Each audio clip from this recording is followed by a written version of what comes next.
Hi, good afternoon. We're here with Liz Martin from Kip McGrath Education Centres in Hull East. I got that right? You have. Brilliant. Thank you very much for joining us, Liz. If you'd like to start things off and just tell us a little bit about who you are, what it is that you do, and how long you've been doing it for, please. Of course, so thank you for having me. So I am a specialist dyslexia teacher and assessor. So I'm a teacher by trade. I qualified as a teacher in 2004 and specialised in 2008. I worked in mainstream education in various roles, schools, colleges, universities, until 2018. When I became self-employed, started my Kip McGrath Centre and my other business, which is Hull Dyslexia Assessments. Okay, brilliant. So thank you very much for that. We ask everyone over the last few years the impact of COVID and the pandemic. What was the biggest impact of that for you and your business? Where to start with that one? So we'd prior to the pandemic, we'd just reached the kind of number of students per week that I'd aimed for since I started. We just hit 100 students a week, which, you know, when I started the centre in 2018 was kind of seemed, you know, out of reach, but we'd been working really hard and we'd literally hit that number the week before. So then when the lockdown was announced, we lost 3/4 of the students overnight. Yeah, so I just sat in the office in the centre taking call after call for 2 days. No one knew what was happening, did they? Everyone was worried about finances. Anything additional like tutoring was, you know, people were stopping it because they didn't know what was going to happen. So literally overnight, so yeah, just sat in the office for 2 days, fielding phone calls saying, you know, it's fine, we understand, and then having a little cry after everything. And it was soul destroying. It was absolutely devastating. So wallowed for a couple of days and, you know, felt a bit sorry for ourselves, and then, you know, just thought, right, we've got to pick ourselves up and do something about this. We'd always had the option of online tutoring, so we'd always offered that. Just wasn't a big part of our business because people wanted face-to-face. So we probably had 3 or 4 online students up until that point. So we were doing it, but not every member of staff, because we're a team of 10 tutors who work with me, not everybody was kind of up to speed with it. So we had a couple of days training, got our heads around it, and then started promoting it and really pushing the online. And then slowly the students started coming back. We picked up a lot of new students and just started building up, kind of plodding on. So we worked pretty much non-stop from it was March 2020, wasn't it, through to December 2020. We didn't take any breaks during holidays, picked up students wherever we could to help them. I think slowly, as the reality of homeschooling hit people, they, you know, started reaching out to us. And yeah, we just slowly started building it up. And a lot of those students that we've got, some of them were new during the pandemic and they're still with us now. You know, so we've kept them. Some have stayed online, we've never met them in person.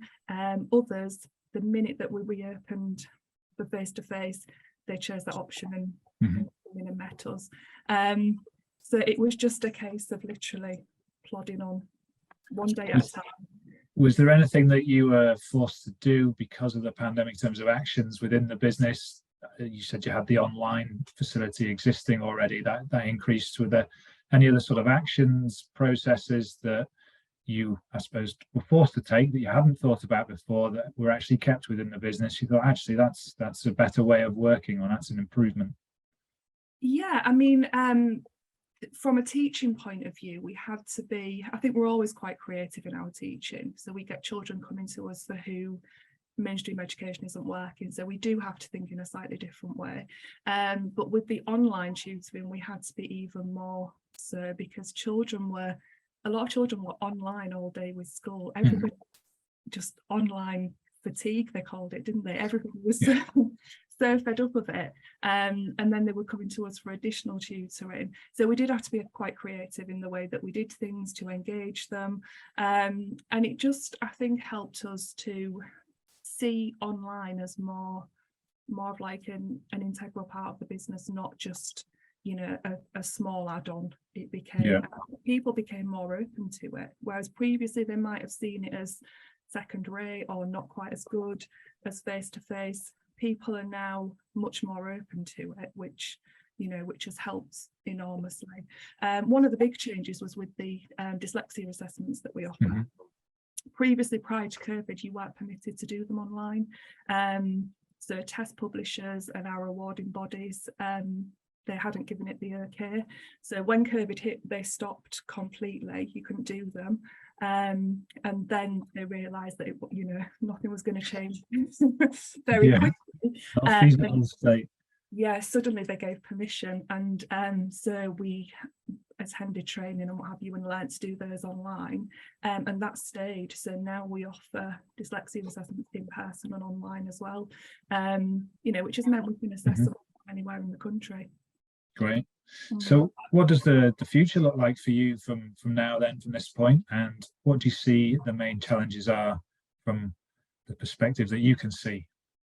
So I think the future looks good, I think. So we are back up to kind of pre-pandemic numbers. So we finally got there again. So it took a few years of, and you kind of think, God, if that hadn't have happened, where might we be now?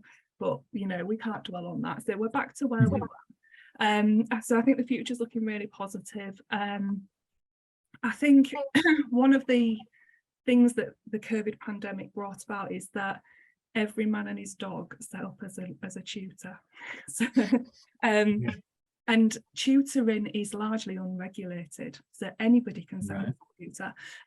So people saw the pandemic happening, they saw that children were, you know, being schooled at home, and set up as tutors. So what was already a really, really saturated competitive market has become even more so. So there's a lot of, you know, online offerings now which we are kind of competing with, a lot of kind of much cheaper offerings than what we're doing. You know, there's people offering tuition out there for £10 an hour. So it's kind of positioning ourselves that we only use qualified teachers, where, you know, everyone's qualified, experienced, passionate, you know, and hoping that we can kind of set ourselves apart a little bit from some of the other offerings, and showing the quality of what we can do. But the competition has increased hugely since COVID. Thank you for that share. So in terms of, I suppose, learning over this journey that you've gone through so far, what's the biggest lesson for you could share as a business owner that you've had to date, if there's one you can pick out? There's a lot, but yeah, I think going from being a teacher to a business owner was a huge leap. And I think you just have to recognise that you are always learning, that you know, which I think as a teacher you do anyway, because you constantly evolve methods and practice and the students that you work with. But definitely as a business owner, so the financial side of things, the marketing side of it, the promotion side of it has been a really steep learning curve, which we're still learning about. So I think the biggest takeaway is that, you know, you always learn, and there's always something to learn, always something to improve on. You're going to make mistakes. You're going to make lots of mistakes, and you kind of have to be okay with that and move on and, you know, try again. Sure. Good share there again. Definitely about learning, it never ends. So sort of following on from that as well, if you were to offer a piece of advice for someone starting out in business, a younger person say, or perhaps going back to yourself at 18 starting out, what would that piece of advice be? I think it would be to take every opportunity. So there are, you know, definitely things that I've said yes to and then thought afterwards, oh heck, I need to learn, you know, to do this. So within reason, taking every opportunity that's presented to you, just, you know, and so I think to be back to the learning thing, being prepared to evolve constantly. I think that's one thing that COVID's taught us, that, you know, for the business to survive, it's had to evolve slightly. It's changing all the time to meet different demands. So I think it's about being okay with that, never feeling fully on top of everything. There will always be something that needs doing. Challenge. Yeah, I mean, I love a challenge. You know, I wouldn't have it any way. But yeah, I think it's realizing that to-do list is never ever fully ticked off. And when you're really passionate about it and really invested, it can be quite hard to switch off at the end of the day. But sometimes you've just got to leave it and come back to it the next day.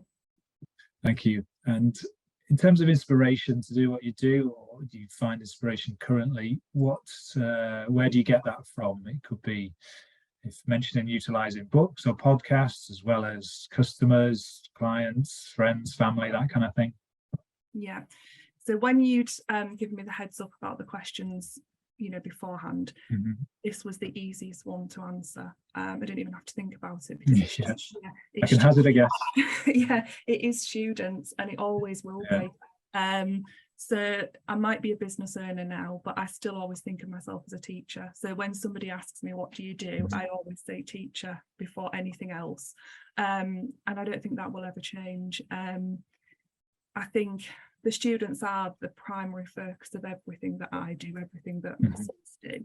I have been advised that to maybe take a step away from the teaching. All of this, you know, if you're working in your business, you can't be working on it. So to take a step back, focus on, you know, growing it and all of the marketing side of it, but I just can't do it. The teaching part of it is just what I love, and I do have to be quite hands-on with that. I think it's just something in me. So definitely the students, and that will always be the case. I think when you get that light bulb moment, when a student gets something, there's just no substitute for that. On the dyslexia side of things, it's the same as well. You know, I assess the whole range of age ranges. I assess a lot of adults who have kind of maybe wondered through their whole life why certain things are tricky.